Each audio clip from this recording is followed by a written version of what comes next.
So, Assalamualaikum warahmatullahi wabarakatuh and good afternoon. First to our esteemed speakers, to Ms. Raihana, all the participants, welcome to Malaysian Corpus Research Network's MCRN last webinar of the year, 2024. So I'm your moderator for today. Habibah Ismail is my name, from University Science Islam Malaysia. Today we have two speakers who will share with us their study. Our first speaker will present her work on metaphors in promotional discourse of Indonesian tourism, ecological discourse analysis / corpus-assisted discourse analysis. I'll start by introducing our first speakers, Ms. Arina Isti'anah Bayus first. Yeah. So Ms. Arina Isti'anah is an assistant professor in linguistics at Universitas Sanata Dharma. Her research interests include critical discourse analysis, corpus linguistics, and eco-linguistics. Some current publications are related to mass media representation in tourism and climate change fields. Very interesting. So please welcome Ms. Arina Isti'anah. All yours, Ms. Arina. Okay, thank you very much, Ms. Habibah. Nice to see you today. Good afternoon, everybody. I would like to thank Ms. Raihana for reaching out to me to substitute Fajri in sharing a talk in this webinar.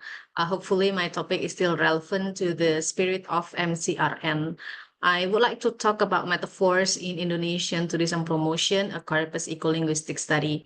Hopefully, my talk will enrich our discussion on corpus linguistics, which is conducted within an ecological paradigm.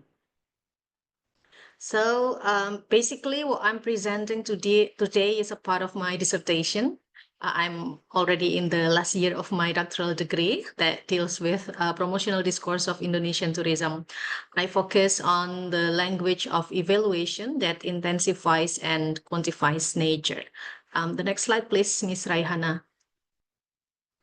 And based on my observation, metaphor is one of the evaluative features that intensifies nature or physical environment.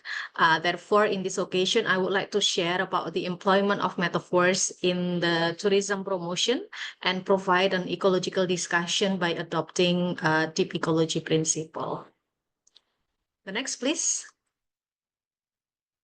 So the main objective of my paper, it's already an accepted paper to be published in the Jordan Journal of Modern Languages and Literature. So this paper mainly examines metaphor variations in promoting Indonesia's nature in the tourism setting. The metaphor variations that I meant in my paper include the metaphorical expressions, their syntactic forms, and also their relation to tourism discourse. The use of metaphor is also interesting to discuss since it reflects our cultural and social environment. Metaphor also makes the abstract and complex phenomena comprehensible. Metaphors are also believed to influence our thought and action. There is an example in advertising discourse that competition is conceptualized as a battle or as a war in the example of Pepsi calls for ceasefire in cola wars. So the term ceasefire and wars characterize battle, and this is concrete since we witness battles and wars in our life by some people. They are also available in television or mass media. So the metaphor battle is also closer to us. So to comprehend competition in business, it is easier for the corporation to understand it as a battle. Therefore, the corporations will make actions as if they were in a war or in a battle. The preparation of human resources, for example, and the weapons to face the battle should be well prepared. And in the tourism setting, metaphors are often used to offer dreamy and magical experiences as staged authenticity. The term staged in stage authenticity is derived from the metaphor theater in tourism.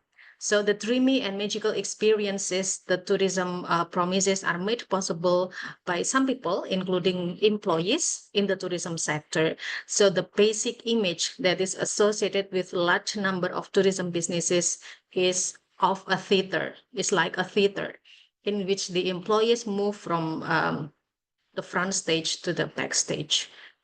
Next, please.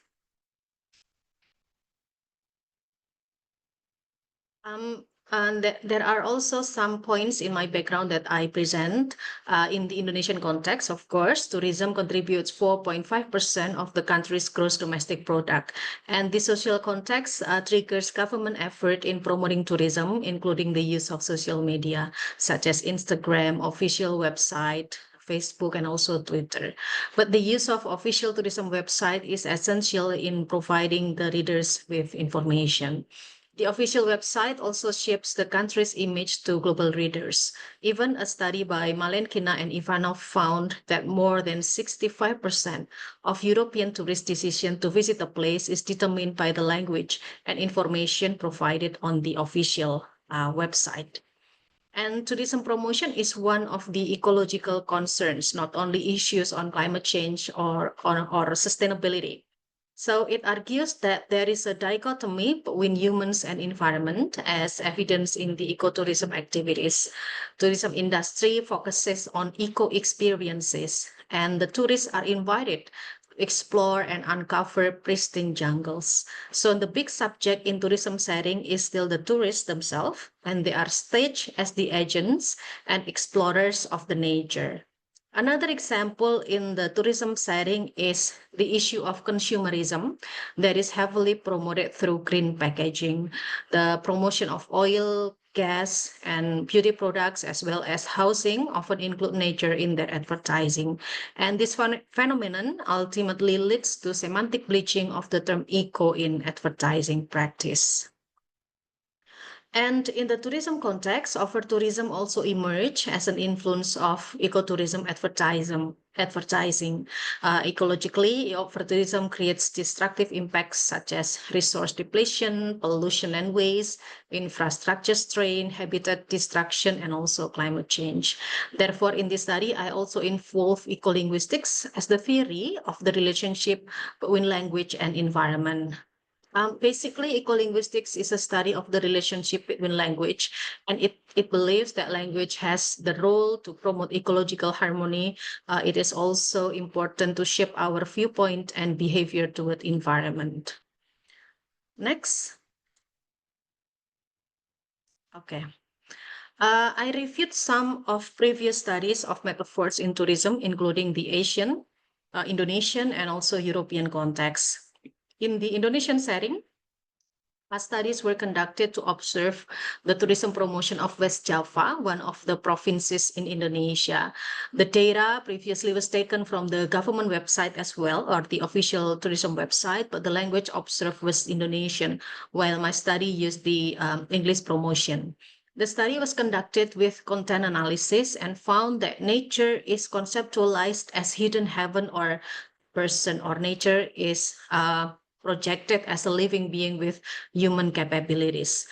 Previous studies also relate the post-colonial thing related to exoticism that says that there is a relationship between the former colonized and former colonizer. So the use of exotic emerald of the equator here refers to the was that nature that is metaphorized as a rich island.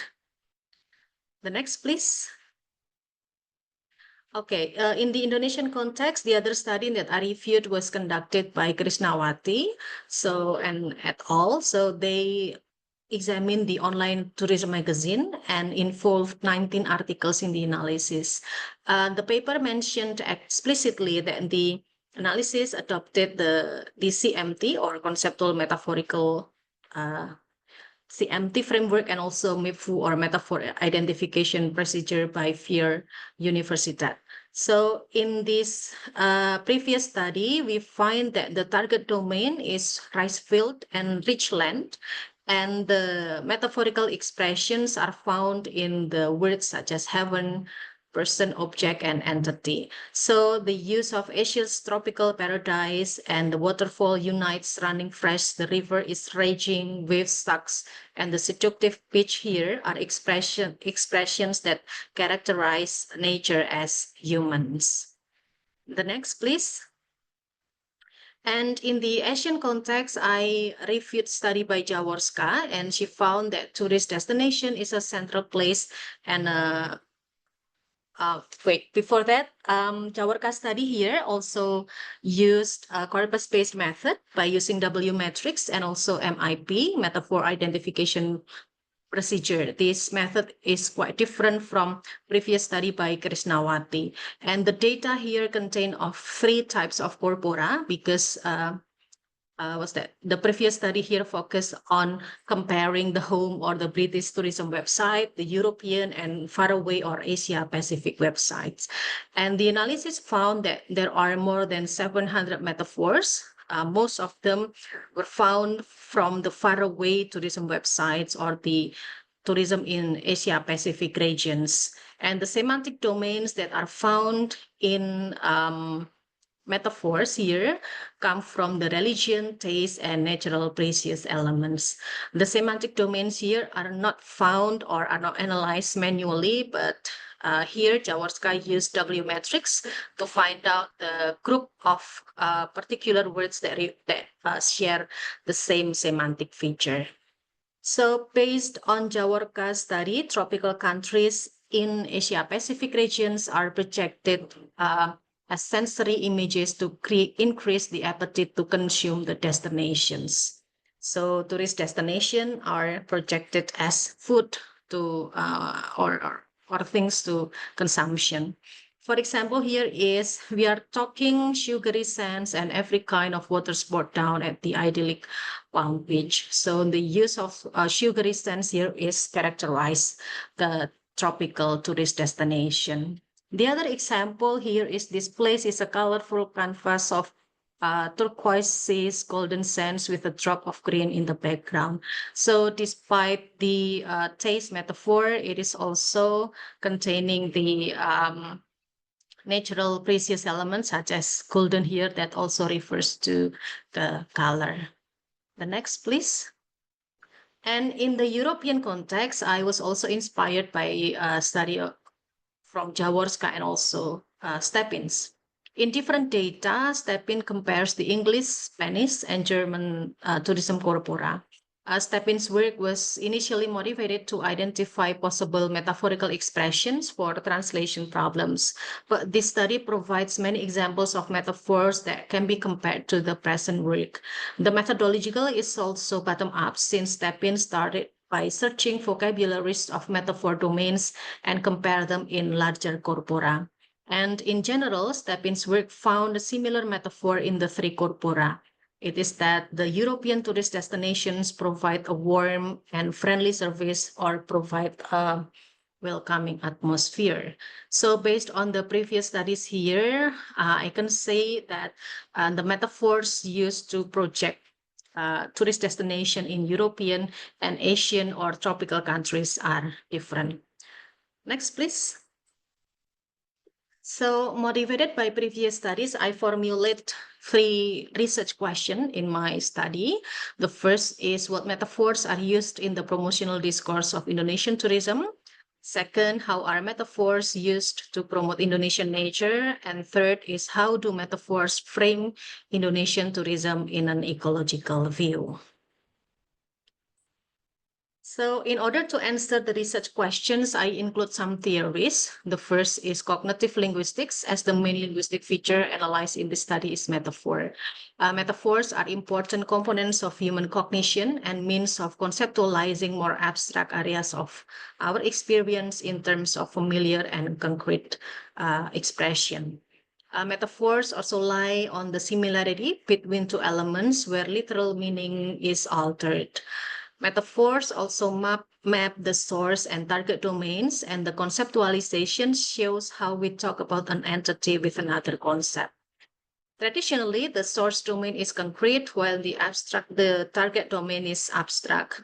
However, in the tourism discourse, I found that the source domain can also be abstract. For example, there is a metaphor to conceptualize Raja Ampat Indonesia, and it is called as a heaven.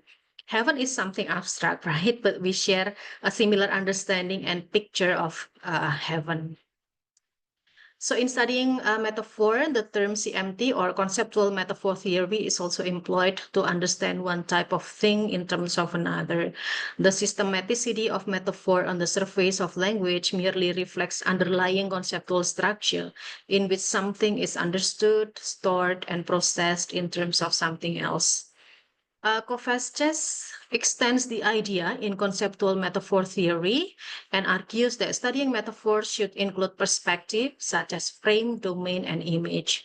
Therefore, in recent discussion, metaphors are also studied based on their related words instead of the lexical metaphor itself. And in ecolinguistics, metaphor is located as a framing strategy to conceptualize an entity and how it influences our perspective and behavior towards the environment around us.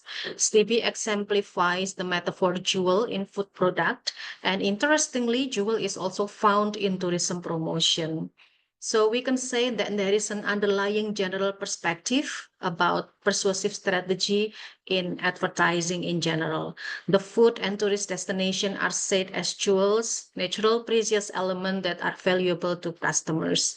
So jewels also offer satisfaction and also pride to those having them. Next.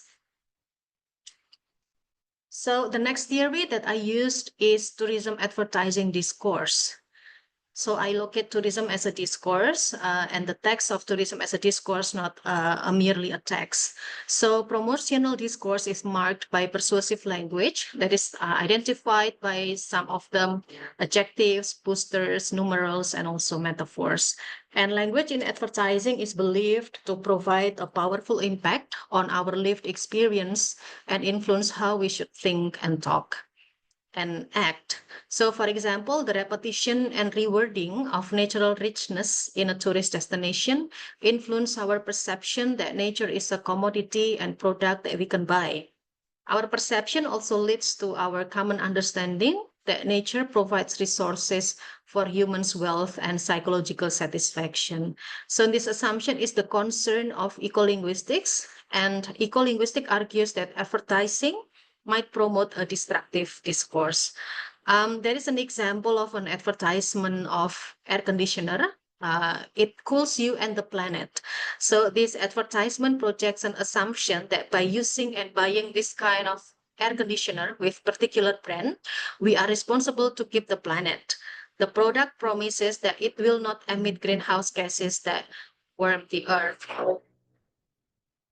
And the other theory related to advertising is the tourism paradox by Belhassan. There are three types of tourism paradox. The first is familiarity paradox that refers to psychological needs of moving to a foreign space or doing familiar routines in an unfamiliar setting. The second is staging paradox that is closely related to stage authenticity. So it refers to commercialization of tourist experiences. Every aspect of tourist experience is being staged, including the space, cultural artifacts, and also hospitality. So there are actors that prepare the tourist destination. And the third is the attractiveness paradox that refers to landscape, culture, and nature that offer paradise and emerald to tourists. So the theories employed here are incorporated in interpreting the conceptualization of metaphors in Indonesian tourism. And despite involving theories of advertising and tourism, my study also relies on ecolinguistics as the theoretical framework in discussing the metaphors of Indonesian tourism. In a glance, ecolinguistics can be understood in two ways. The first, ecolinguistics is known as the language ecology. It believes that language is influenced by the environment. And this is shown by the study of language diversity that is determined by biodiversity where we live. The evidence is found in the study of endangered language and language diversity. Second is ecolinguistics or ecological discourse analysis that is interested in any kind of discourses. So the discourses around us that may threaten environment. It is also interested in discourses that promote ecological harmony. And recent studies on ecological discourse analysis, when we check to the publication database, we can find studies on advertising, discourse, consumerism, and sustainability that are conducted within ecological theory. Next. So in conducting the study, I built a specialized corpus of Indonesian tourism promotion. So I collected the articles from Indonesia.travel website that are obtained from two main pages from the website. They are the destinations and attraction. Since I focus on the promotion of nature, I selected articles that mainly promote nature by limiting to the articles that contain ecolexicons or nature-related terms in their first most frequent words. And based on the selection, 7 main navigations are selected. So they are the flora fauna, Java, Sumatra, Maluku, Papua, Bali, Nusa Tenggara, Kalimantan, and Sulawesi. So I collected the articles and I made it a corpus and uploaded to a web-based corpus tool. I also mapped the part of speech, item, frequency, and here are some examples. So based on the observation, noun, adjective, and verb appear as the most frequent words. And it is understood that the most frequent word is in the form of noun. Next, to analyze the data, I used two corpus tools, W-Matrix and Sketch Engine. Both are web-based corpus tools that provide different function. So I use W-Metric since it provides semantic categories of the corpus. The categorization is conducted automatically and it is based on the UCRL semantic analysis system based on Tom MacArthur Longman Lexicon of Contemporary English. I use W-Metric to map the semantic categories of the source domain, and I also adopt this method from Jaworka study. While the other corpus tool is Sketch Engine. It is also a web-based corpus tool by Adam Kilgarriff, and the tool is developed by Lexical Computing.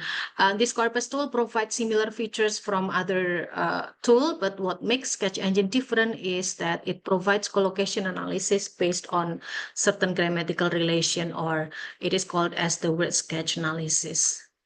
So I use Sketch Engine to identify metaphor-related words through word sketch and concordances to comprehend the contextual use of metaphors.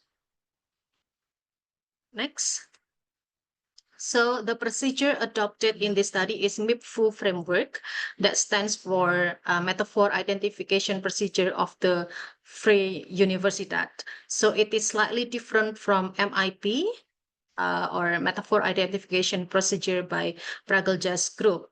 So MIPFU identifies metaphor-related words as identified from grammatical relation of a word. Differently, MIP exclusively examines lexemes which have different contextual meaning compared to their basic meanings. Therefore, MIPFU provides a larger opportunity to identify metaphor in a discourse.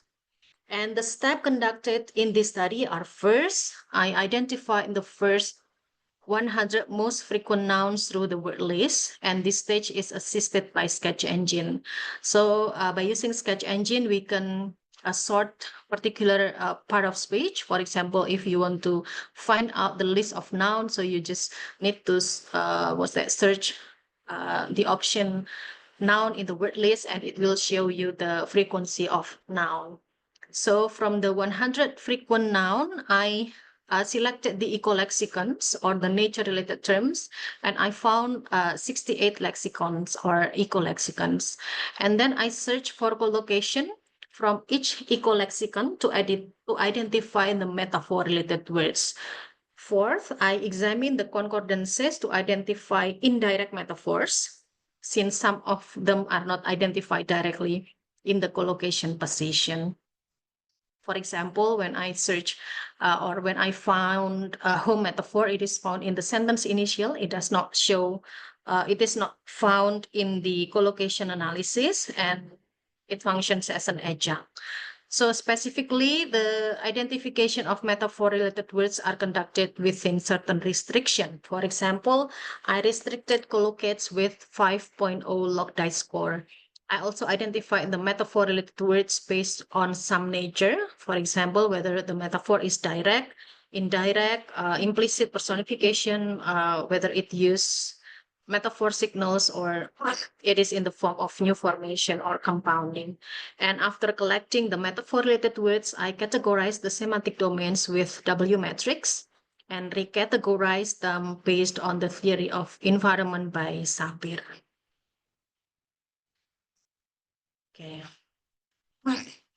So based on the categorization of environmental types based on Sapir, metaphors in Indonesian tourism are used to promote topography, national park, non-human species, and nature-based activity. Based on the frequency, metaphors promote topography and national parks the most. And seen from the collocation relationship of the 252 metaphors, 200 of them are found in the collocation relation. So I can say that identifying metaphors through a corpus-based method is quite effective. And seen from the part of speech, most metaphors are realized in adjectives and nouns. Only a few metaphors are realized in verbs. Next.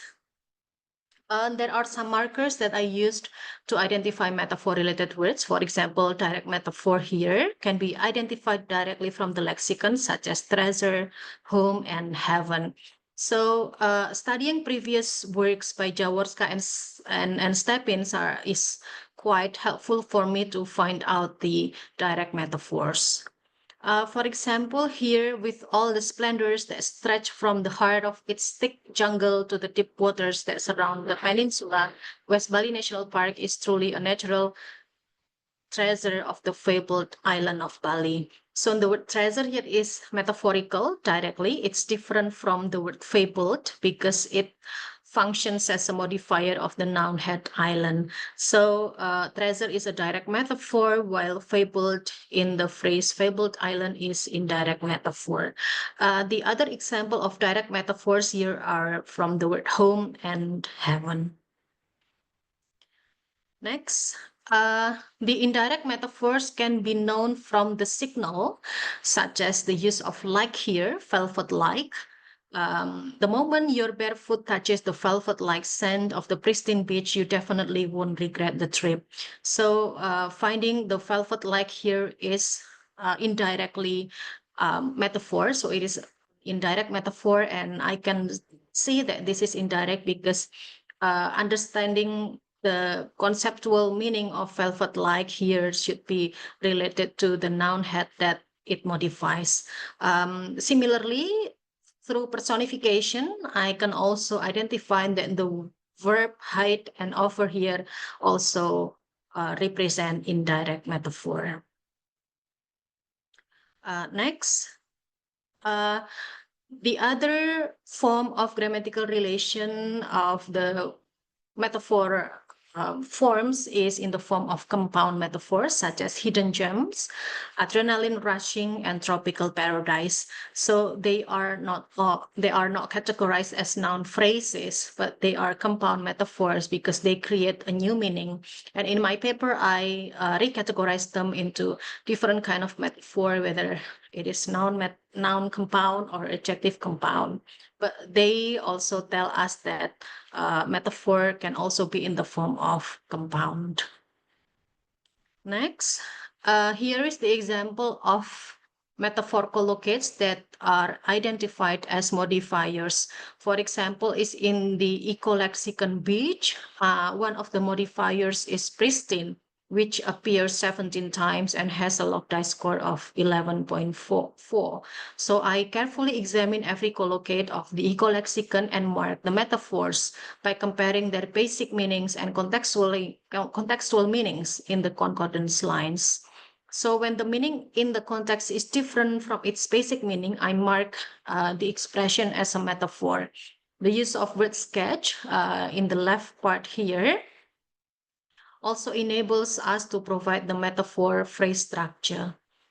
So in identifying direct metaphor in the right side here, So I can directly search the metaphor through concordance lines and find the information such as frequency and map its phrase structure, since Sketch Engine also provides the word and phrase category of each word. Next. So metaphor analysis is characterized by the conceptualization that is derived from the relationship between the source domain and target domain. And as I previously explained, that I use W matrix to identify the source domain. So the source domain of color, residence, natural precious elements, etc. here are conducted by W matrix. And based on the analysis, most of the metaphors in Indonesian tourism have the color semantic feature, followed by the residence, natural precious elements, and judgment of appearance. The target domain of color metaphor refers to topography, so they are the target domains. I categorize the domains based on the theory of environment by Sapir. In addition, natural precious element here and judgment of appearance also appear in promoting topography. On the other hand, the national parks are only promoted through residence and judgment of appearance. Next, the other source domain here are religion, giving, comparing, anatomy and physiology, evaluation, calm, no power, sensory, emotion, and noticeable. So based on this categorization, religion is universal because it is found in metaphor promotion from other countries, including the Asia Pacific and also European countries. Next, please. So as previously shown, color metaphor is found as the most frequent source domain in the tourism corpus. Color metaphor was only used to conceptualize topography, mainly related to beach, including sand and water. So in this sense, metaphor is employed to generate consumer preference, cognitive, and also emotional connection. Metaphor in this sense also expresses physical resemblance from the source domain to the target domain. This finding also proves that advertising uses metaphor to generate consumer preference and cognitive, as well as the emotional connections narrated on the website. So the metaphorical expressions that describe beach tourism make the promoted destinations more appealing to consumers, eventually making the promotion more memorable and generating more engagement.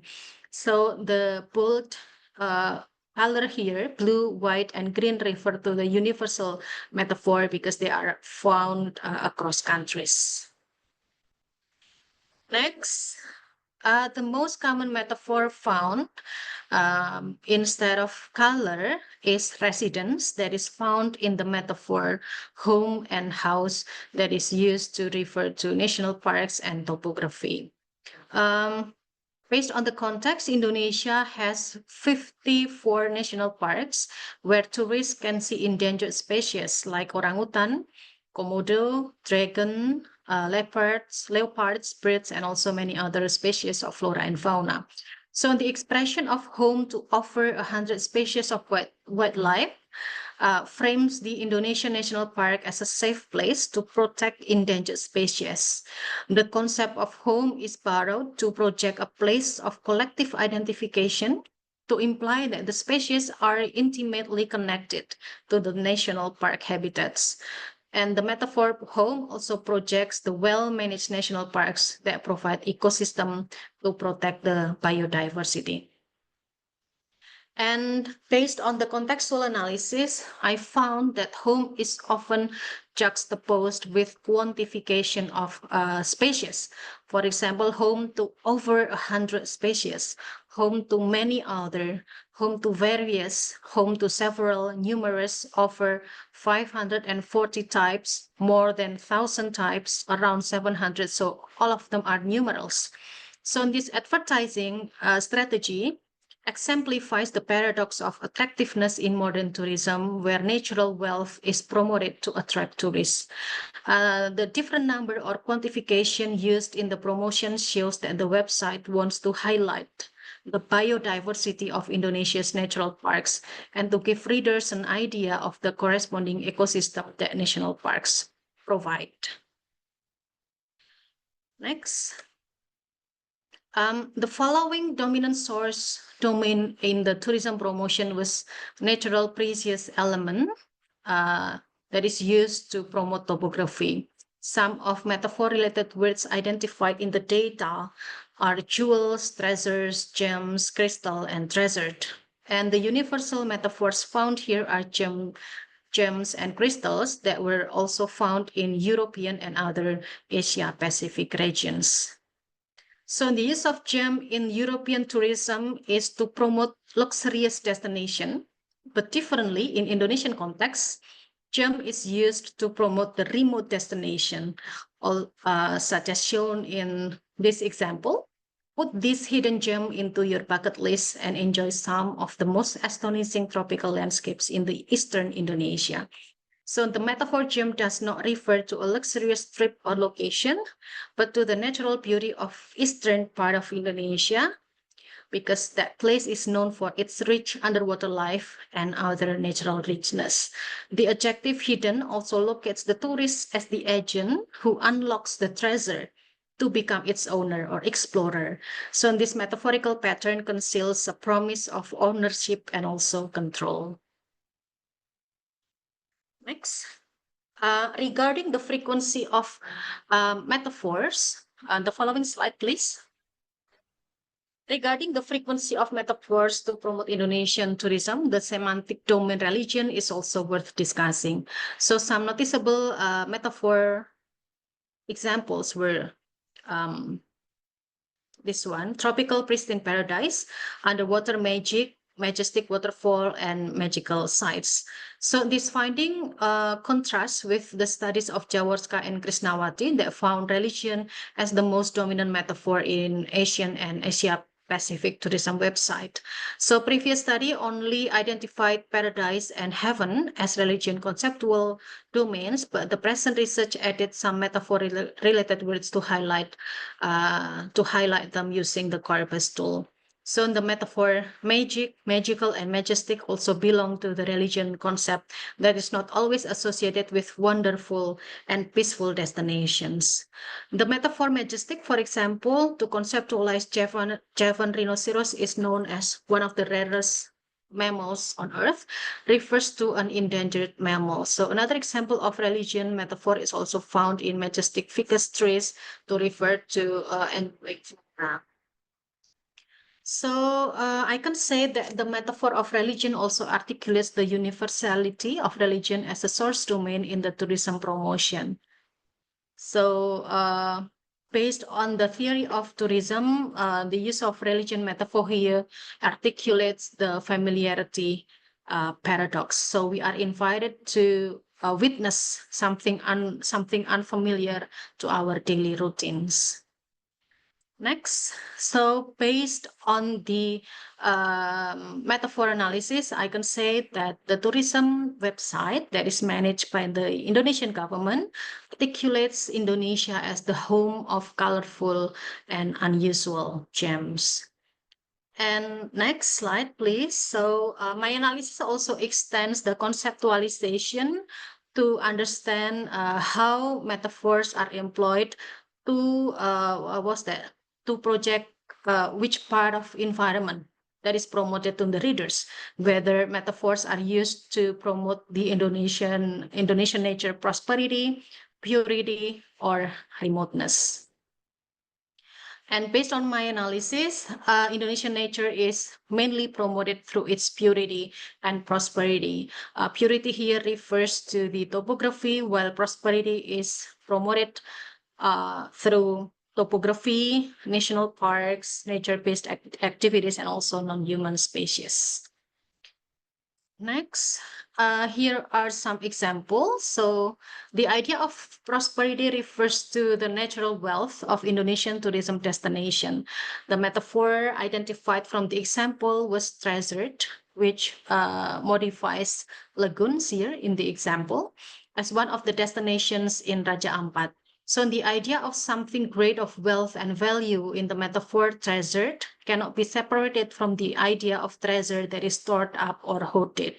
So this metaphor strategy frames Indonesian destination as a place that stores national beauty, the value of which is compared to jewels and other precious metals. So the website casts potential tourists as agents with capital who can find the treasure hidden in the destination. So this finding also resonates with the promotion strategy in responsible travel website, which uses metaphors to frame ecotourism as a valuable object that satisfies tourist sensory image. Okay. Maybe I just have 5 more minutes left, right, Miss Habibah? Okay, so the next slide here about purity. So Indonesia is also promoted through its purity as identified through the metaphors of color and judgment of appearance. The concept of purity refers to the pristine and spotless areas of the destinations. So the example here is found through the color metaphors such as pink hued and also turquoise based on, and both are non-universal metaphor unlike green and blue in other tourism promotion. So the pink hued color characterizes pink beach in Lombok due to the microorganism on the beach that produce red pigments on the coral reef. So this distinctive feature becomes the selling point of Lombok, and in addition, the turquoise color is derived from a blue-green gemstone. So the color stimulates the potential tourist imagination of the tropical and clean beach offered on the website. The metaphor strategy provokes the reader's visual sense of the resemblance of the color of the beach to the beauty of gemstone. So not only does the color evoke the visual sense, but it also depicts the pure and clean beach. The next example is from remoteness. So the other selling point on the metaphor is through remoteness, which refers to a hidden area, often conceptualized as a natural precious element and comparing unusual semantic domain. So the compound noun metaphor hidden gem was repeated in the promotion. The idea of being hidden triggers the imagination of tourists to experience nature exploration. And with their material capital to fly to Indonesia, the tourists are welcome to find the treasure hidden in Indonesian land. This kind of promotion perpetuates a colonial legacy that is evident in the former colonized countries. The intertextuality of the hidden gem metaphor in other former colonized countries proves that tourism advertisement promote Western stewardship of the ecosystem. And compared to the tourism promotion of formerly colonized countries, the metaphor strategy for tourism promotion of non-colonized countries differ. In the European tourism promotion, tourist destinations are conceptualized as the hosts.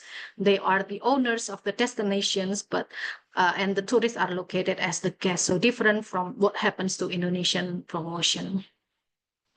Can I go directly to the conclusion, Miss Raihana? Yes. Yeah, Okay, so in this paper discusses the metaphors and their frames towards Indonesian tourism promotion, and using a more extensive set of data from the Indonesia travel website. This paper identifies the source and target domains through the corpus-based analysis, and it shows that the metaphor source domain conceptualized Indonesia as the home of colorful, unusual gems. Indonesia is promoted as an ecosystem that protects its endangered and endemic species. In addition, Indonesian tourism website also promotes natural beauty by emphasizing the visual sense to capture the imagination of the tourists. Generally, the metaphors found frame Indonesian tourism by its prosperity, purity, and remoteness. The intertwined use of color and natural precious element metaphor frames the purity and remoteness of Indonesia. My paper also confirms that as a formerly colonized country, the promotional strategies in Indonesian tourism articulate a colonial legacy that locates Western tourists as the agents or stewards of nature. And ecologically, this promotional strategy articulates an eco-ambivalent discourse. As a part of social practice, tourism promotion should consider humans, environment, and non-human species as a part of an ecosystem. the denomination of human stewardship palpable in the tourism promotion should be reconsidered in order to promote a more ecological awareness. Thank you very much for paying attention to my presentation. Hopefully my talk is relevant to our discussion. Thank you very much. Thank you. Thank you to you, Miss Arina, for the wonderful presentation. I have to ask, are those pictures places in Indonesia? Yeah, I'm from Indonesia. The pictures in the presentation. Sorry? The pictures, images in your Oh, the presentation. pictures. Yeah. Yeah, they're from Indonesia. Yeah, so wonderful. They're very wonderful. Yeah, Thank you. yeah. And there's so many things that I've learned from your presentation, what's semantic bleaching, eco-linguistic. And now we are open for Q&A. Please ask your question by unmuting your mic or by typing your question in the chat box. So we have one person raising their hand, Abdullah Abbas. Go ahead, Mr. Abdullah Abbas. Can you hear me? Yes, Thank loud you, and clear. Arina, for this great presentation. It was really nice. I have some questions. Did you get your data from the Indonesian official, only from the Indonesian official website, or it's from other websites as well? Because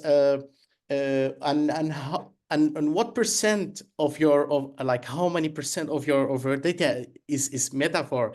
Did you collect the metaphors manually? And sorry, there's a lot of questions. About the work frequency list, can we see that? That will be really nice. Thank you. And because of that, because people can do can see the differences between, okay, are these like author names written by like people, or it's just or is it generated by AI? We can reconsider these in the future studies as well, even in cross-cultural studies. For example, the difference between Malaysian and Indonesian advertisements for tourism. Is it just advertisement, or it's the data includes like news or incidents, stuff like that? Thank you. Thank you very much, Mr. Abbas. Can I directly answer, Ms. Habibah? Okay. So firstly, the data was taken from the official website of Indonesian tourism that is managed by the Ministry of Tourism and Creative Economics.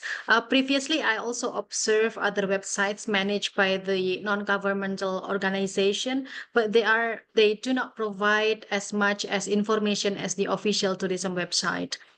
Previously, I also tried to compare the translation, the Indonesian version, but the Indonesian tourism website is not complete. So based on the observation, I can assume that the official tourism website is intentionally designed for global readers. So the information and the articles presented there are all in English, right? And what's that? They are not certain author names from each article. So I assume that it was written by the officers or the staff of the Ministry of Tourism and Economics. So I argue that they aim to provide information but also promotion. Another thing that I used to prove that the articles or have the promotional tone is based on the move analysis. So some of the move analysis of promotional genre are available, on the article. At least there are 3 moves in the article. So I assume that the website not only provides information, but they are intentionally designed to promote the Indonesian tourism to global readers. And it is also interesting later on to compare the tourism website from Indonesia and other countries. And I also intend to develop the research by comparing the official tourism website in at least Asian countries. Previously, there was was there a lecturer from Indonesia that studied in Malaysia, and he studied the multimodal analysis of tourism promotion. So later on, probably I can extend the analysis, but it's based on ecological paradigm. And in relation to whether the articles are written with AI or not, firstly, I collected the data in around 2021 when AI was not as popular as now. So I assume that they were still written manually, or probably some of them are, of course, inspiration is available there and some general metaphors are there. Of course, I'm sure that the Ministry of Tourism in Indonesia also studies the promotional promotional strategy from other countries and from the official website. Hopefully I can answer all of your question, Mr. Abbas. Thank you. You did. I did not mean it contains like AI generated texts, but I'm just like saying we need to see about that. Yes, that's true. We can use other features of linguistics like multimodal and other. We can get data even from social media about advertisements, because mostly people use, for example, Facebook, Instagram, so they can see that and travel to Indonesia, for example. That's a way of advertisements. Yeah, Sure, thank you that's very a good much for the idea. question, Mr. Abbas. We have another question. Actually, we have 5 minutes left, so I'm gonna ask Miss Zura Adnan to ask the question away. But we also have another question in the chat box, so maybe Miss Arina can attend to the question by typing in the chat box later. So please go ahead, Miss Zura Adnan, ask your question away. Hello, everyone. Thank you very much. First of all, Miss Arina, I found the method very, how do you say, revolutionizing. Because I did the same study with time metaphor, but I did not look at collocation because I was looking for one specific metaphor, which was time metaphor. But I do have one observation and 2 questions, just very quick, because I missed the beginning of the study of the presentation. I would like to know your corpus size and what is the reference corpus that you used. And my observation is that some of the metaphors that you found, because I used the old way, not before MIU, I did saw that some of the words like stretch, if I would classify that as personification, because it resembles a human movement. So yeah, so my quick question, corpus size and reference corpus. Okay, thank you. My corpus is quite small because it is a specialized corpus. It is around 100,000 tokens or around 70,000 words. And I did not use reference corpus because I did not find the keywords. So I just started from the word list, not from the keywords, right? Because if we use reference corpus, it means that we try to find out the keywords or the words that characterize a corpus. So I just use word list and then the collocation of the word to identify the metaphor related words, because I adopted the MIPFU theory instead of the MIP or MIP procedure. Because I heard semantic domain, so I thought you were using key semantic domains in WMAT, but you use word, semantic domain list as in frequency list. Yeah, so semantic domains here are from W matrix, and they are for the word list frequency, not for the keyword frequency.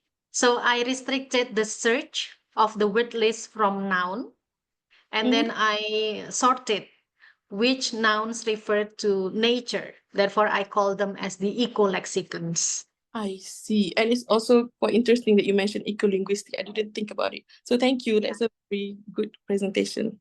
Thank you very much, Ms. Zura. Okay, thank you, Ms. Zura. Actually, we have time for you to answer Mr. Lu Gaoxiang's question in the chat box. So okay. I'll read the question for you. Did your article get published and can he become your reader? Okay. I think that, yeah. And then the actual question, how can you make judgment between basic meaning and unusual meaning Typically, the researchers use the Macmillan Dictionary, but the online version is not available recently. Okay, that's the question. Okay, so my paper was an accepted paper by Jordan Journal of Modern Languages and Literature. Probably next year, in the end of 2024, 2025, it will get published. And how can make the judgment between basic and unusual meaning? So the basic meaning is found from the dictionary. I use Longman Dictionary, the online one. You can also Merriam-Webster. And for unusual meaning or the non-literal meaning here, of course, I checked, examine it from the concordance lines. So when the meaning in the concordances is different from the basic meaning in the dictionary, and therefore I mark the expression as a metaphor. Hopefully it is answering your question, Miss Lu. Okay, congratulations for having your paper accepted for publication, Miss Arina.